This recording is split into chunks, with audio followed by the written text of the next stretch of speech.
माझी अशी इच्छा असते की आपण ज्यांच्याकडे काही नाही त्यांच्याकडे जाऊया, कारण ज्यांच्याकडे काही आहे त्यांना जर आपण काही दिलं तर त्यांना एवढा आनंद होत नाही, परंतु ज्यांच्याकडे काही नाही नक्कीच त्यांना त्या गोष्टीची कमतरता नसते, पण दिल्याच्या नंतर त्यांच्या चेहऱ्यावर जो आनंद येतो त्याच्यासमोर लाख कोटी पैसा ही खूप अगदी शुल्लक आहे. त्याच्यामुळे मी त्यांना सांगितलं की आपण आता काय करू, यावेळी वेगळे कुठेतरी जाऊया. मग इथे आले मी, आणि आल्याच्या नंतर सरांशी मी काल बोलले, तर त्यांनी सांगितलं की एवढे एवढे व्यक्ती आहेत आणि अतिशय वृद्ध आहेत, सगळ्या प्रकारचे लोक इथे आहेत. त्याच्यामुळे फार आनंद वाटला, कारण आजी देखील इथे काही दिसत आहेत, वृद्ध मंडळी सुद्धा दिसत आहे. काय कीर्तन ऐकता की नाही कुणी? ऐकता ना?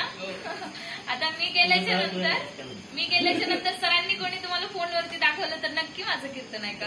कीर्तन, कथा, आणि जर इथे कुठे जवळपास असेल आणि माझ्याच्याने जर शक्य झालं तर मी तुम्हाला सगळ्यांना एक गाडी पाठवून देईन, आणि तेव्हा नक्की माझ्या कीर्तनाला सगळ्यांना, कारण तुम्ही जर सगळे माझ्या कीर्तनाला आलात तर त्याच्यासारखी आनंदाची आणि भाग्याची गोष्ट माझ्यासाठी कोणतीच नसेल.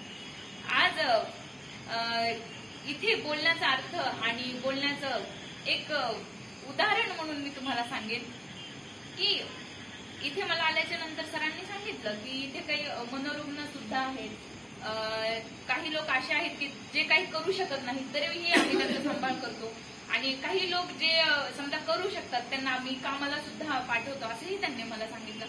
हे अतिशय छान आहे आणि अतिशय चांगल्या प्रकारे तुम्ही सगळं हाताळत आहात. आणि सांगण्याचा माझा बोध असा आहे की ज्यांच्याकडे समजा एखादी गोष्ट कमी आहे, की ते समजा हाताने अपंग आहेत किंवा बुद्धीने अपंग आहेत किंवा कोणत्याही प्रकारे अपंग आहेत, तर जर आपण बाहेरच्या जगामध्ये गेलो तर आपल्याला असं बघायला भेटतं की प्रत्येक लोक त्यांच्याकडे द्वेषाच्या भावनेनं पाहतो. की जर एखादा माणूस पायानं अपंग असेल तर अरे हा लंगडा आहे, अरे जर बुद्धीने अपंग असेल तर अरे याला काही कळत नाही, द्वेष करतात लोक अशा लोकांचा. तर तरीही तुम्ही त्यांना इथे आणलं, तर मला याच्यावरती एक मी उदाहरण मला सांगायला फार आवडेल, जे की मी कीर्तनात कधीतरी सांगत असते. एका विमानामध्ये, विमान माहिती ना सगळ्यांना? हो, तुम्हाला सांगेल असंच सांगेन बरं का, तुम्हाला समजायलाही पाहिजे. एकदा एका विमानामध्ये एक तरुण स्त्री होती, ती प्रवास करत होती. तर विमानामध्ये कसं असतं, जसं आपण एसटी मध्ये बसतो की नाही, तिकीट काढावं लागतं आपल्याला, आपण जसं एसटी मध्ये प्रवास करतो तशाच पद्धतीचं विमानामध्ये. तर त्या स्त्रीनं काय केलं, तिकीट काढलं बसण्यासाठी विमानामध्ये.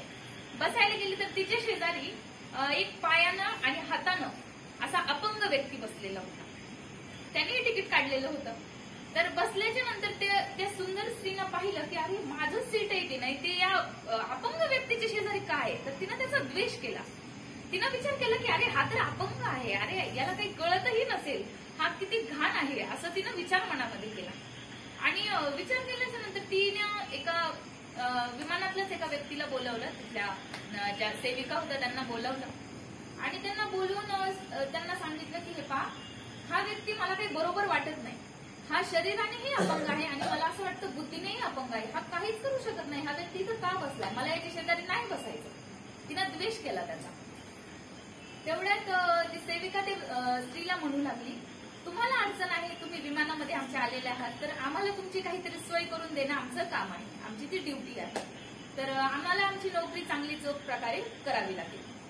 तर त्याच्यानंतर ती सेविका गेली आणि तिथला जो कोणी प्रमुख व्यक्ती होता त्याला ती सेविका म्हणायला लागली की जरा काहीतरी प्रॉब्लेम झालेला आहे, काहीतरी अडचण आलेली आहे बसण्यासाठी, तर आपल्याला त्या दोघांपैकी एकाची कोणाची तरी व्यवस्था फर्स्ट क्लास मध्ये करावं लागेल. म्हणजे जे प्रथम श्रेणी असते, विमानामध्ये बसायचं श्रेणी असते, जे की इकडे सीटावरती बसावं लागतं, आणि दुसरा जे प्रकार असतो विमानामध्ये तर तो अतिशय निवांत बसण्याचा प्रकार असतो, जे की पैशावाले लोक वगैरे ते निवडतात. तो प्रकार सुद्धा तिकिटासाठी निवडतात, जास्त पैसे देऊन. हा, बिझनेस. हा, तर ती व्यक्ती म्हणली की हा ठीक आहे, आपण करूया म्हणले त्यांची व्यवस्था काहीतरी.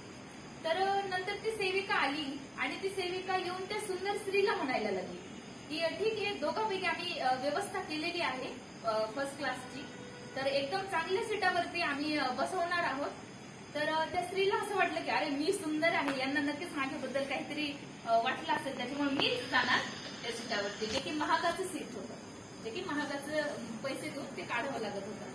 परंतु ती बाई जेव्हा तिचं सामान घेऊन निघाली बसण्यासाठी दुसऱ्या सीटावरती, त्या व्यक्तीच्या अपंग व्यक्तीच्या शेजारी तिला बसायचं नव्हतं, ती व्यक्ती जेव्हा तिथून निघाली तर त्याच्यानंतर ती सेविका तिला म्हणू लागली, ताई त्या सीटावरती तुम्हाला नाही बसायचं, तिकडे मी तुम्हाला नाही घेऊन चालले, त्या व्यक्तीला मला तिकडे घेऊन जायचं आहे, कुठे महागाच्या सीटावर.